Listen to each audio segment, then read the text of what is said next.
Bonjour et bienvenue à l'émission Chrétien comme Christ. Aujourd'hui, nous allons voir le rôle du Saint-Esprit. Alors Christine, tu vas nous introduire le premier texte qui nous parle de la personne du Saint-Esprit et de son rôle dans notre vie, à nous qui sommes chrétiens. Exactement. Et c'est Jésus d'ailleurs qui en parle dans Jean au chapitre 16 et au verset 7. Il dit « Cependant, je vous dis la vérité, il vaut mieux pour vous que je m'en aille. En effet, si je ne m'en vais pas, le défenseur ne viendra pas vers vous. Mais si je m'en vais, je vous l'enverrai. » Et je vais lire aussi Jean 14, verset 16, qui dit « Quant à moi, je prierai le Père, et il vous donnera un autre défenseur, afin qu'il reste éternellement avec vous. » Donc, à plusieurs reprises, Jésus dit, voilà, le Saint-Esprit va venir, et c'est un autre défenseur. Donc, c'est vraiment la personne qui va prendre notre défense, et on verra le mot qui est utilisé en grec, c'est le mot parakletos, qui a plusieurs significations. Oui, parce que dans la plupart des versions qu'on connaît, on voit le mot consolateur. Consolateur, qui est une bonne traduction aussi d'ailleurs. Consolateur, défenseur. Il y a d'autres versions qui disent, alors c'est pas très français, mais encourageur ou celui qui encourage. Oui.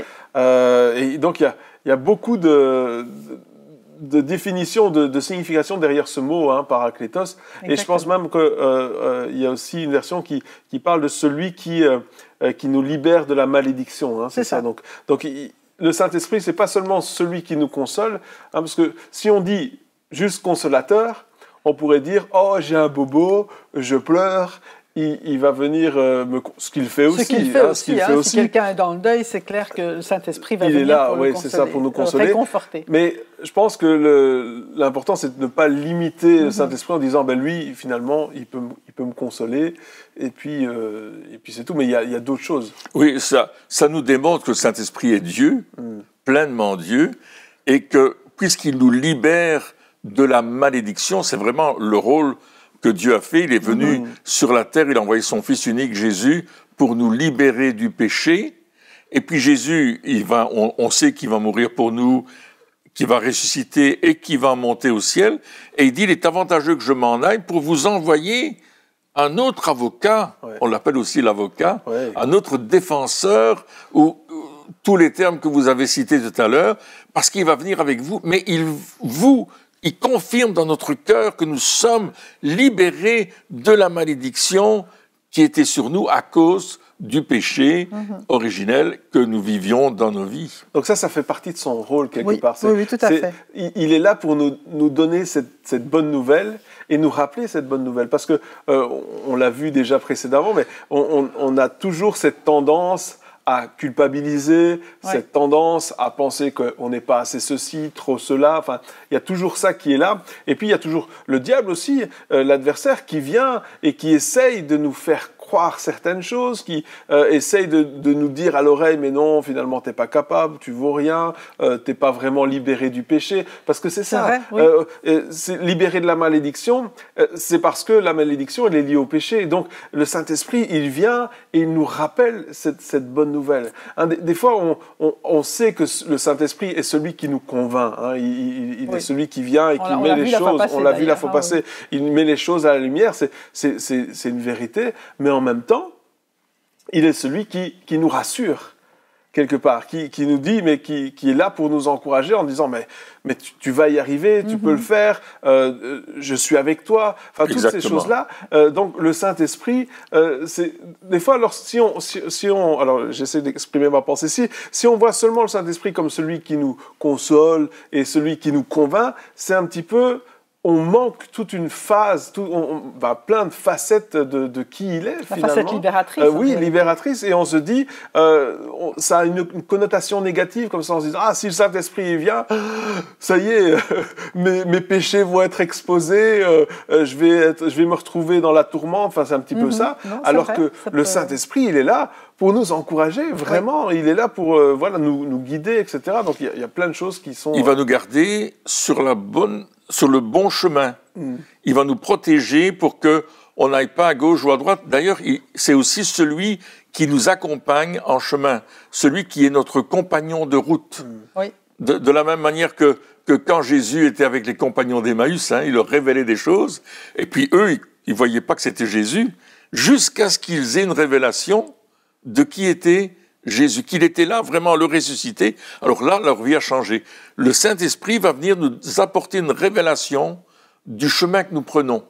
Il va nous diriger dans notre futur, il va nous diriger dans notre présent, et il va faire qu'on ne s'occupe plus de notre passé, mais qu'on regarde devant et qu'on suive le chemin que Jésus a tracé pour nous. Et le Saint-Esprit va nous dire, allez, on va ensemble marcher sur ce chemin, même si parfois c'est difficile, mais nous avons le Saint-Esprit avec nous, et c'est Dieu avec nous, tout compte fait, qui va nous porter, si nous sommes dans la main de Dieu, comme on pourrait imaginer simplement une grande main qui nous porte, c'est ce que le Saint-Esprit fait. Oui, c'est vrai. Et il nous permet de ne pas nous tromper de route.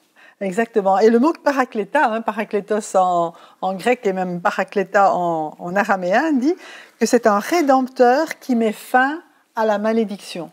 Et en fait, ce que le Saint-Esprit fait, c'est que toute l'œuvre à la croix que Jésus a accomplie pour nous, tout ce qu'il nous a acquis, eh bien, il nous permet de nous l'approprier. Et donc, que cette malédiction que Jésus a prise, eh bien, le Saint-Esprit vient parfaire cela dans notre vie. En disant qu'on est libéré de cela. Oui, et pour il vient l'appliquer, je veux dire, à notre vie. Il vient nous aider à saisir cette réalité et à l'appliquer à notre vie pour qu'on puisse vivre dans cette vie de liberté que Jésus nous a acquise. Ouais, donc c'est pas juste qu'il nous dit quelque part, et c'est pas simplement qu'il nous dit « Ah, vous êtes libre », mais il l'applique, c'est-à-dire qu'il fait une œuvre aussi salvatrice, comme Jésus. Jésus est notre sauveur, mais le Saint-Esprit aussi, quelque part. Il est Dieu, hein, donc aussi, il y a cette œuvre en nous. Et donc, comme tu dis, il l'applique, ça veut dire que c'est quelque chose de très très réel, de très pratique. C'est pas simplement, le Saint-Esprit vient pas dans notre mentalité, dans notre tête en disant tu es sauvé. Non, il vient nous faire vivre ce salut quelque part. Donc c'est une manifestation, ça veut dire vivre le salut, c'est aussi être libéré du péché, vraiment, pas simplement en théorie. Donc c'est ça. Donc on parle ici de c'est pas simplement, le Saint-Esprit n'est pas là pour juste nous dire des choses, mais pour nous faire vivre ces choses et pour nous faire expérimenter aussi le salut, parce que le salut n'est pas un thème ou une théorie, le salut c'est quelque chose de réel en nous. De réel qu'on vit, on s'approprie ce salut, c'est concret, on vit dans un nouveau royaume, c'est un fait, c'est pas ah oui j'espère que peut-être, on verra. Mais non, nous sommes dans le royaume de Dieu. Et c'est ça qui est important, parce qu'il y a des personnes qui, justement, ne sont pas sûres de leur salut. Et ils se disent, ah ben, je suis sauvé peut-être, je suis sauvé, comme tu dis, on verra. Est-ce que tu es... Et il y a des chrétiens qui, si on leur pose la question aujourd'hui, est-ce que vous êtes sûrs d'être sauvés, certains d'être sauvés, et s'ils se posent vraiment la question, ils vont se dire, ah, je suis pas sûr, j'ai pas cette assurance de mon salut, je n'ai pas cette assurance de mon salut, et ça justement c'est l'œuvre, ça fait partie de l'œuvre du Saint-Esprit, du travail du Saint-Esprit en nous, de nous dire, mais oui, le salut il est là, il est réel, et c'est pas simplement parce que tu as fait une prière, c'est quelque chose que je vais te faire vivre. C'est ça, oui, exactement, c'est vraiment l'œuvre du Saint-Esprit. C'est ce que Paul dit aux Colossiens, qu'on était transportés des ténèbres dans le royaume du Fils bien-aimé. Et voilà l'œuvre du Saint-Esprit.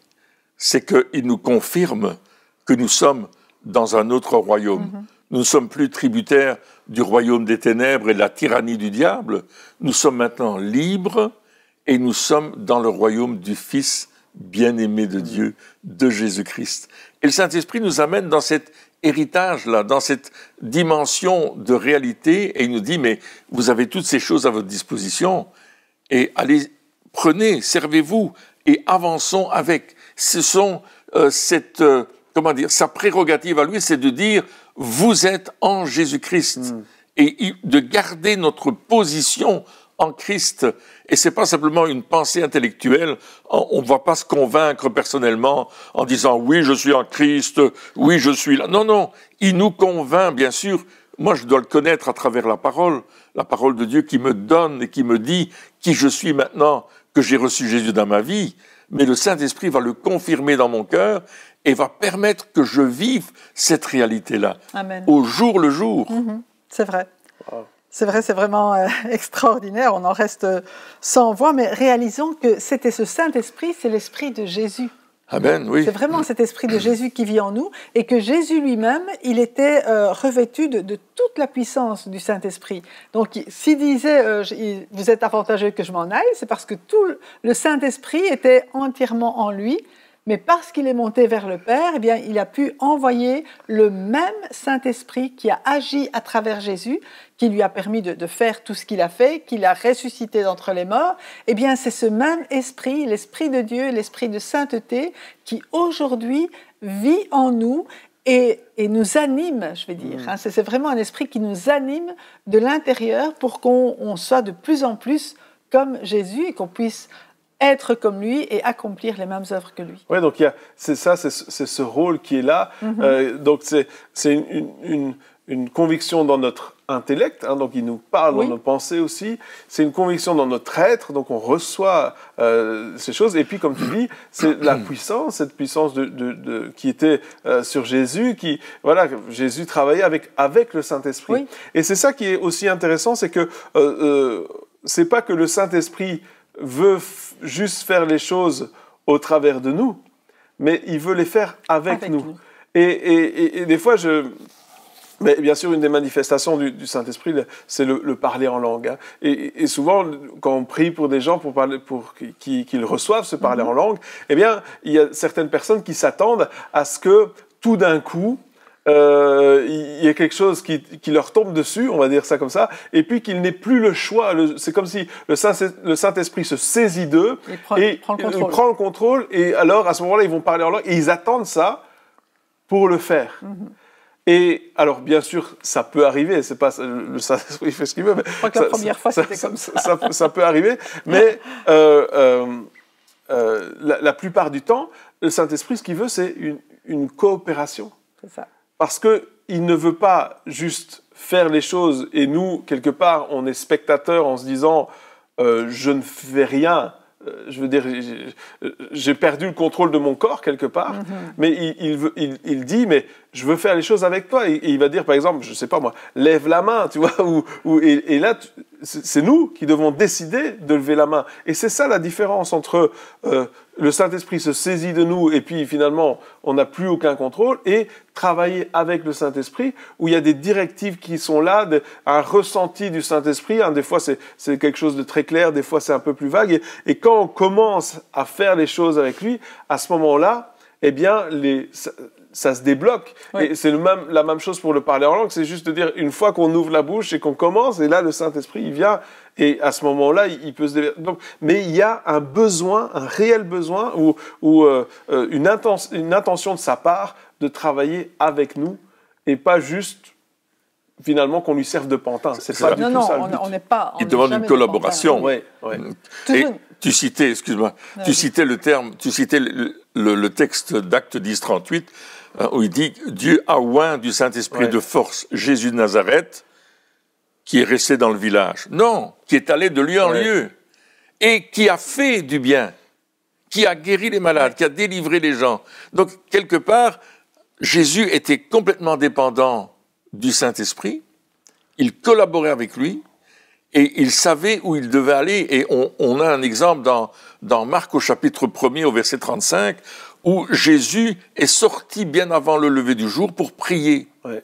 Et les disciples cherchent après lui, mais il est où ? Il est où ? Quand ils voient qu'il n'est plus là où il dormait, ils disent, mais il est où ?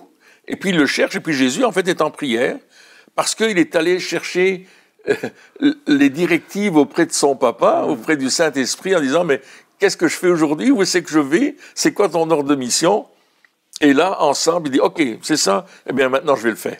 Donc il a reçu l'ordre de mission du Saint-Esprit, et il va accomplir avec le Saint-Esprit cette mission que Dieu lui a donnée. Ouais. Le rôle du Saint-Esprit va être de nous conduire à réaliser les œuvres que le Père a préparées d'avance pour chacun d'entre nous, afin que nous les accomplissions, non pas avec notre force, mais avec sa force, et que nous donnions gloire au Père pour l'œuvre qu'il est en train de faire en nous. Amen.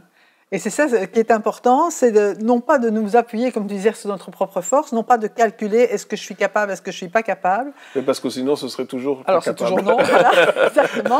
Mais à partir du moment où on reçoit ces directives du Saint-Esprit et qu'on décide, ok, moi je ne me sens pas capable, il y a tellement de choses que moi je dis, Seigneur, moi je ne peux pas, mais toi en moi, toi Saint-Esprit avec moi, alors tout est possible. Je puis tout par celui qui me fortifie, je puis tout par ce Saint-Esprit en moi qui me donne la force, alors que humainement, moi je ne me vois pas capable de faire plein de choses. Hein. C'est clair que je n'aurais jamais parlé comme ça. Et c'est ça aussi, c'est le fait de faire, dans le sens où des fois, il y a des personnes qui disent « Ah, mais j'aimerais être rempli du Saint-Esprit, j'aimerais vivre la vie de l'Esprit, j'aimerais être conduit par le Saint-Esprit. » Et on peut leur poser la question en disant « Mais pourquoi ? Pourquoi faire ? Pour quelle raison ? Comme ça, je serai comme tous les chrétiens, normal, je vais être rempli du Saint-Esprit. Oui, mais dans quel but ? Est-ce que tu es prêt à faire ce que le Saint-Esprit te demande de faire ? Est-ce que tu es prêt, comme tu le disais, à faire ce que tu ne te sens pas capable de faire ? C'est ça la question. Est-ce que tu es prêt à aller là où il te demande d'aller, même si tu n'as pas envie d'y aller ?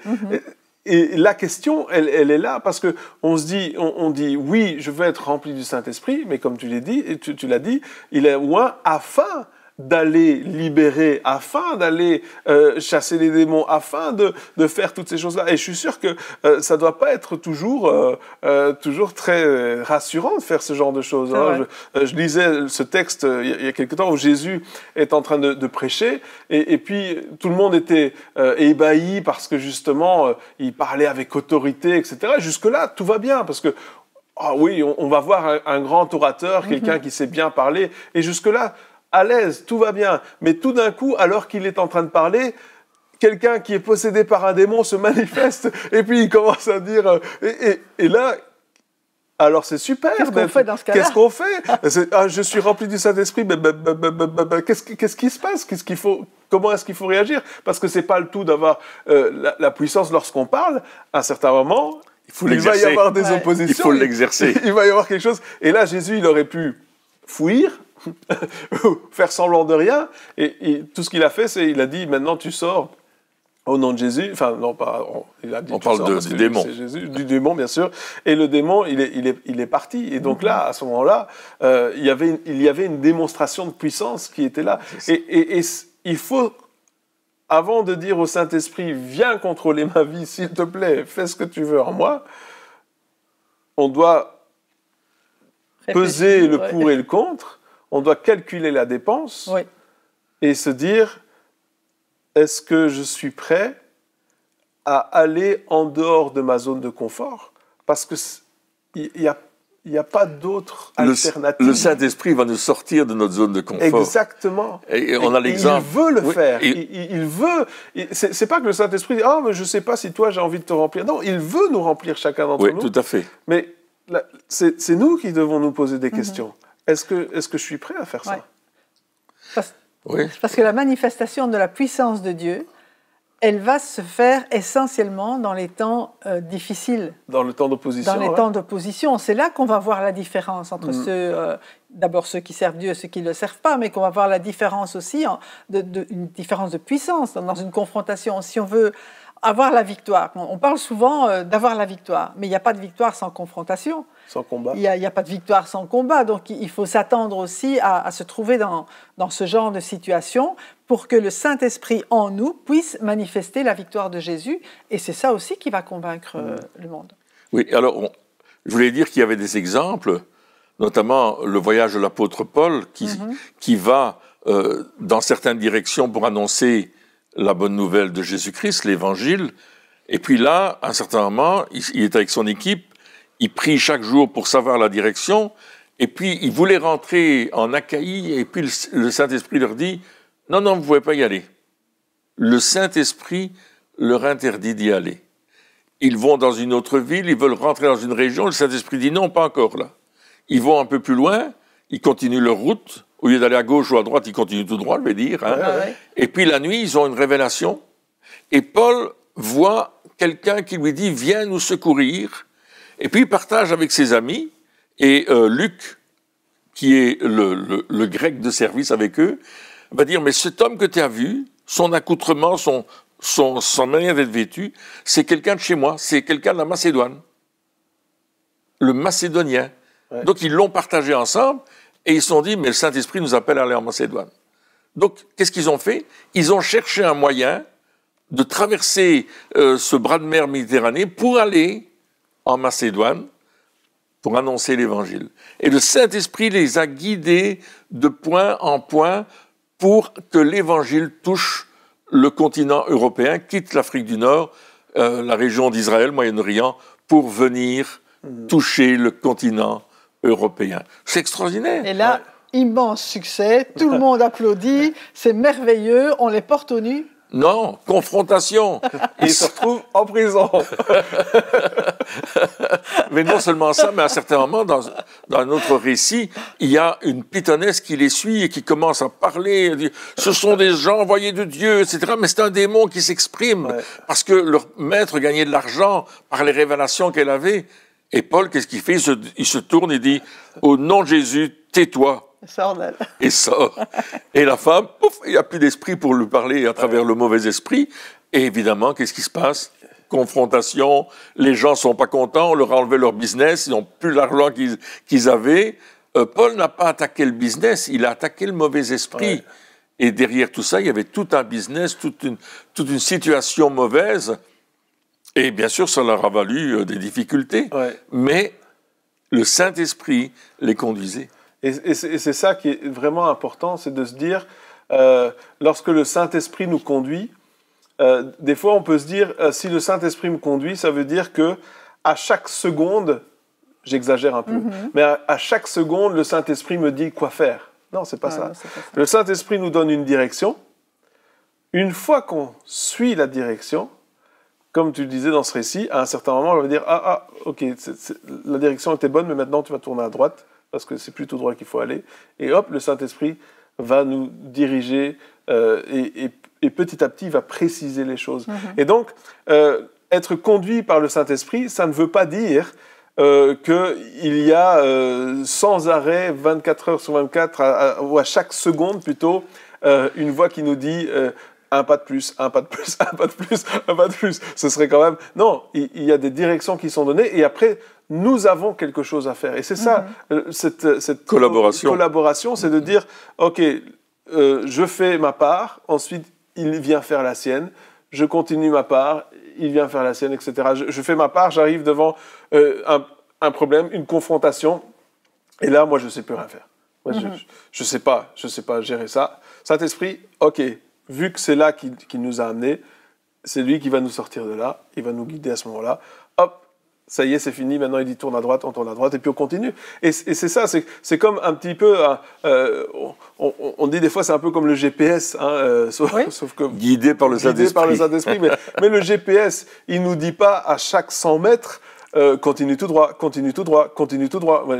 Je prendrai le truc et je l'enlèverai de la voiture vite fait. Donc c'est ça, il y a vraiment une collaboration, mais il y a une œuvre de notre part à faire aussi. Il y a quelque chose qu'on doit faire, on doit se dire, OK, je vais avancer. Et si j'ai pas de direction, mais lorsqu'on est guidé par le GPS, tant qu'il nous dit rien, on continue tout droit. Et c'est ça qu'on doit faire. Tout à fait. Et ça me fait penser, en fait, quand Dieu a créé Adam et Ève, il n'était pas à côté d'eux pendant toute la journée.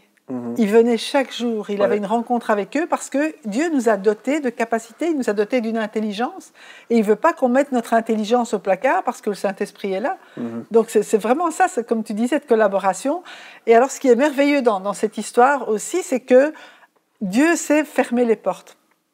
Si on n'a pas dans la bonne direction, il est capable de nous dire non et de nous orienter autrement. C'est vrai. Donc on n'a pas à avoir peur. Tant qu'on est effectivement sur le chemin qui nous a dicté, voilà, on continue avec l'intelligence qu'il nous a donnée, avec la réflexion dont il nous a rendus capables, mais en sachant qu'il est à notre côté, qu'il est là, et que s'il y a un problème ou si on fait un mauvais choix, il va nous ramener sur la bonne voie. Et oui, ça, c'est une sécurité et c'est une confiance aussi en se disant, voilà, finalement, OK, je suis sur le bon chemin, je vais continuer. Puis à un certain moment, si il il veut plus que je continue, mais il va me le dire. Oui. Et c'est ça, c'est cette confiance quelque part. Et c'est ça aussi son rôle, hein, c'est d'être là justement. Et ça nous encourage. Parce que ça nous encourage parce que le fait de savoir qu'on est sur la bonne voie, en tout cas pour moi, c'est peut-être la chose la plus encourageante qui peut exister. C'est vrai. Dans le sens où, bien sûr, on est encouragé par des choses, des bénédictions, des miracles, des choses comme ça nous encourage. Mais savoir qu'on est en train de faire ce qu'on est supposé faire ici sur cette terre, savoir qu'on est dans le plan parfait de Dieu, c'est un encouragement plus grand parce qu'on se dit justement, ça va aller. Oui. Peu importe ce qui va m'arriver, peu importe ce qui pourrait me tomber dessus finalement, hein, il n'y a pas cette peur qui est là parce qu'on se dit, mais non, je suis sur la bonne voie, je suis exactement là où je suis supposé être, et puis Dieu tient ma vie entre ses mains, le Saint-Esprit m'accompagne, et c'est un encouragement. Je me dis, ah oui, ok, je vais continuer, je vais persévérer, je vais aller jusqu'au bout de ces choses-là parce que je sais que je fais les bonnes choses. Et ça, pour moi, c'est le plus grand des encouragements parce que sinon, on est toujours dans une zone de doute. Hein, moi, j'ai côtoyé plein de gens qui ils avaient, humainement parlant, absolument tout ce qu'il faut, vraiment, toutes les richesses, tout ça. Mais ils avaient besoin toujours qu'on les rassure parce que ces réussites humaines ne les encourageaient pas vraiment. Ouais. Ça les encourageait pendant une fraction de seconde, le temps que ça arrive, et après, c'était terminé. Tandis que savoir qu'on est au bon endroit, ça vaut... On est juste en sécurité. Exactement. Absolument, dans les mains de Dieu, dans le plan qu'il a pour nous. Et en plus, il continue à nous fortifier, il nous continue aussi à déverser, hein, l'amour de Dieu est déversé dans notre cœur par le Saint-Esprit qui nous a été donné. Donc, il nous communique continuellement cet amour du Père et ce réconfort qui vient du Père lui-même. Exactement. Oui. Et c'est formidable. Rester dans cette relation, le Saint-Esprit va nous aider à rester dans cette relation en sachant que nous sommes aimés et que Dieu veut notre bien, qu'il veut nous conduire dans la bonne direction pour des bonnes choses. Et ça, c'est l'œuvre du Saint-Esprit. Ouais. C'est l'œuvre de cette conduite, d'être avec nous en chemin en disant « Je te rassure, on est sur la bonne voie, tu vas marcher dans la bonne direction pour faire les bonnes choses que j'ai prévues pour toi. » Exactement. Et ce qui est extraordinaire de savoir, c'est que le rôle du Saint-Esprit, il le fait parfaitement. Parfaitement. Parfaitement. Eh bien, chers amis, merci de nous avoir suivis encore pour cette émission. Et on se retrouve très bientôt pour la suite.